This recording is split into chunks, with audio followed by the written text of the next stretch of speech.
The day I realized I'd been living someone else's life. Emily's journal at 23. Hey, it's Emily. And I need to tell you about the moment I realized something terrifying. I was scrolling through my Instagram one night, looking at my own feed, and I didn't recognize the person staring back at me. Not because I'd changed my hair or lost weight, but because the girl in those photos, with the perfect boyfriend, the corporate job, the carefully curated aesthetic, wasn't me. She was a character I'd been playing for so long, I'd forgotten I was acting.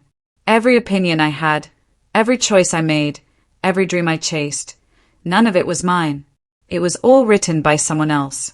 My parents, society, people I was trying to impress, everyone except me. This is the story of how I discovered I'd been living a forged narrative, and how burning it all down was the only way to find out who I actually was.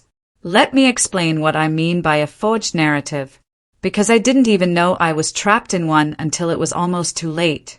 From the time I was a kid, I got really good at reading the room, at figuring out what people wanted me to be and becoming exactly that.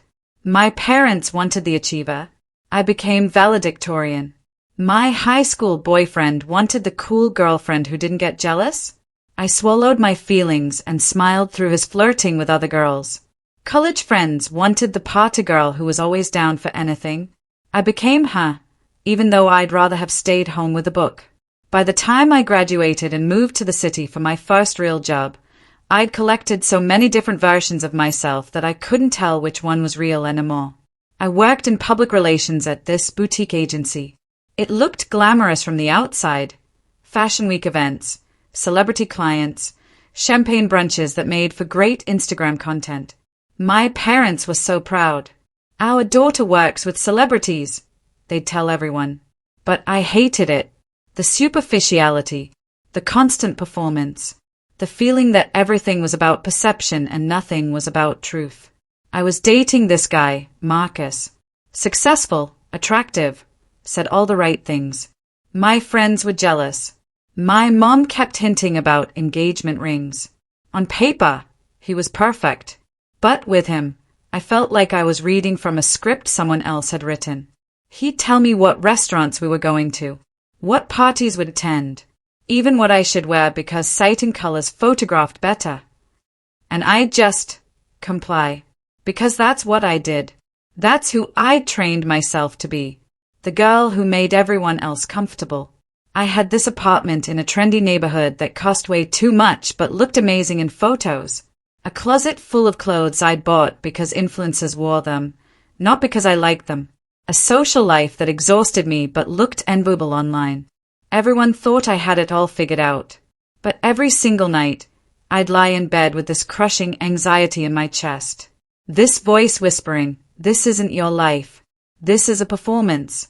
And you're losing yourself in the role. I'd push it down.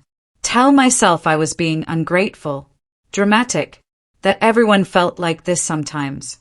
But the voice kept getting louder. The moment everything shattered was so ordinary it's almost funny. I was at Sunday brunch with Marcus and two other couples. One of those trendy places where you wait an hour for overpriced eggs and everything is designed to be Instagrammable. We were talking about career goals, and someone asked me, "Where do you see yourself in 5 years?" I opened my mouth to give my rehearsed answer. The one about becoming a VP at the agency. The one about building my personal brand. The one that sounded impressive and ambitious. But something stopped me. And I heard myself say, I have no idea. Marcus laughed nervously. She's being modest. Emily's on track too. No, I interrupted him, and my voice sounded strange. Unfamiliar. I'm not being modest. I genuinely don't know where I see myself in 5 years, because I don't even know who I am right now. The table went quiet. Uncomfortable. What are you talking about? Marcus's hand tightened on mine, warning me, telling me to stop embarrassing him. And that's when it hit me. Really hit me. I don't like my job, I said, the words tumbling out. I don't like brunch culture. I don't like half the clothes in my closet. I don't even like mimosas, but I order them every single Sunday because that's what everyone expects. You're just stressed, one of the other women said, trying to smooth things over. We all feel overwhelmed sometimes. This isn't stress, I said. This is me realizing that every single thing about my life, my career, my apartment, my relationship, even what I'm eating right now, was chosen by someone other than me. Marcus stood up. Can we talk outside? I followed him onto the street, and he was furious. What the hell was that? He demanded. You made us look ridiculous in there. Made us look ridiculous? Or made you uncomfortable because I told the truth? This quarter-life crisis thing is getting old, Emily. Everyone goes through it. You don't have to make a scene. It's not a quarter-life crisis, I said, and suddenly everything was crystal clear. It's me waking up and realizing I've been sleepwalking through my own life, following a script that everyone else wrote. What script? You have a great job, a great apartment, a great relationship. That's the problem. I cut him off. It all looks great. Perfect, even. But none of it feels like mine. I'm like an actress playing a role. And I'm so tired of performing. Marcus stayed at me. So what are you saying? I'm saying I can't do this anymore. Any of it. You're breaking up with me? Over brunch? I'm breaking up with this entire life, I said, including the version of myself who thought your approval mattered more than my own. I walked away, left him standing there, walked all the way home in my uncomfortable brunch outfit and expensive shoes that hurt my feet. And when I got to my apartment, I looked around at this perfectly curated space that felt like a showroom, and I started crying, because I'd just blown up my entire life, and I had no idea what came next. The next few weeks were chaos. I called in sick to work for 3 days, just stayed in my apartment, trying to figure out who I was underneath all the roles I'd been playing. I started making lists. Things I actually liked versus things I pretended to like. Dreams I genuinely had versus dreams people had told me I should have. The real list was terrifyingly short. I liked writing. Always had. Used to write short stories as a kid until my parents said it wasn't practical.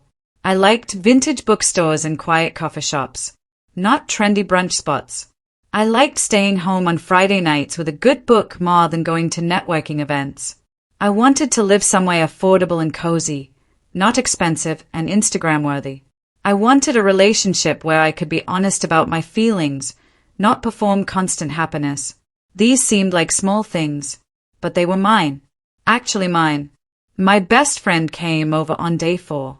Found me surrounded by lists and half-packed boxes. What are you doing? She asked. I'm dismantling, I said. Every choice I made to please other people, I'm undoing. That's insane. You're throwing away a good life because of some existential crisis. It's not a good life if it's not my life, I said. And I'm not throwing it away. I'm giving it back to whoever it actually belongs to. She left, worried about me, and I felt more alone than ever. But also, for the first time in years, I felt like I could breathe. Here's what I did. I quit my PR job, gave 2 weeks' notice, and ignored everyone who said I was making a huge mistake. I broke the lease on my expensive apartment and moved into a tiny studio in a less trendy neighborhood. It cost half as much and had actual character. I sold or donated most of my clothes. Kept only what I actually liked wearing, not what looked good on Instagram. I started seeing a therapist. Not because something was wrong with me, but because I needed help untangling which parts of my identity were mine and which were borrowed. My therapist introduced me to this concept. Forged narratives. Stories about ourselves that other people write for us, and we just accept them as truth. You're the good girl who never causes problems. You're too sensitive, too emotional. You're not creative, you're practical.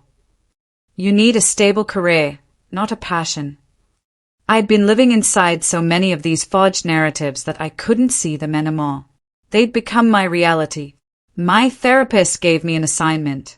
When you catch yourself making a decision, ask, is this what I want, or what I think I should want.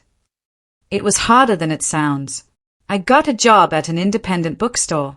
The pay was terrible, but I was surrounded by stories all day. And I started writing again. Just for me. No audience. No expectations. I joined a writing group at the library. Met people who created for the joy of it, not for likes or validation. I started saying no. To events I didn't want to attend. To people who drained my energy. To opportunities that looked good but felt wrong.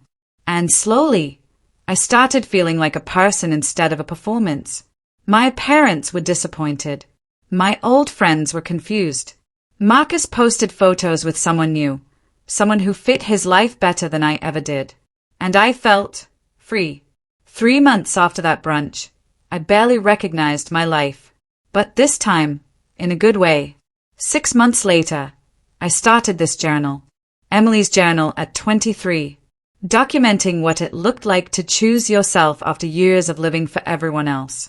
I wrote about the uncomfortable process of disappointing people, about how terrifying it is to make choices based on what you want instead of what will make you look successful. I wrote about the loneliness of breaking out of a life everyone else approved of. But I also wrote about the relief, the lightness, the joy of discovering small truths about yourself. People started responding. Women my age, saying I thought I was the only one. Sharing their own stories of waking up in lives that didn't fit. I realized this wasn't just my story. It was so many of our stories. We taught to be good, to be likable, to be successful by everyone else's definition. And somewhere along the way, we'll lose the thread of who we actually are. The forged narratives aren't always malicious. Sometimes they are written by people who love us and genuinely want what's best. Sometimes they are written by society, by algorithms, by comparison culture. But regardless of where they come from, they're not ours. And living inside someone else's story will never feel like home. Now, a year after that brunch, my life looks nothing like it did before. I work at the bookstore and freelance as a copywriter. I live in a cozy studio filled with books and plants. I date when I want to, and I'm honest about who I am instead of performing who I think I should be. I reconnected with my parents. It took time, but we're building a new relationship. One where they can love the real me, not just the version that makes them proud. Some old friends fell away. New ones appeared. The kind who like me for who I am, not who I'm pretending to be. I'm not rich. I'm not Instagram famous. My life doesn't look impressive by conventional standards. But it's mine. Every single piece of it is mine. And that's worth more than any perfectly curated existence ever was. If you're watching this and feeling that pull, that sense that you're living a story someone else wrote for you, I need you to hear this. You're not crazy. You're not ungrateful. You're not throwing away a good life by wanting one that actually fits. The hardest thing you'll ever do is dismantle the forged narratives you've been living inside. Because they are comfortable, they are familiar, and they often make other people happy. But you can't build an authentic life on a false foundation. Start small. Ask yourself, what do I actually like? What do I actually want? What would I choose if no one was watching? The answers might surprise you. They might disappoint people. They might mean making changes that scare you. But I promise you, living in your own story, messy and imperfect as it may be, is infinitely better than starring in someone else's. You don't have to blow up your entire life like I did. But you do have to start questioning. Start reclaiming. Start choosing. One small, honest choice at a time. Because your life is yours to write. Not your parents'. Not society's. Not the version of yourself you think people want to see. Yours. And the moment you start writing from that place of truth, that's when your real story begins. That's my journey. That's what I learned. And I'm still learning it every single day. Thanks for being here with me. If this hit home, subscribe to Emily's Journal at 23. Share your story in the comments. And remember, it's never too late to start writing your own narrative. I'll see you in the next entry.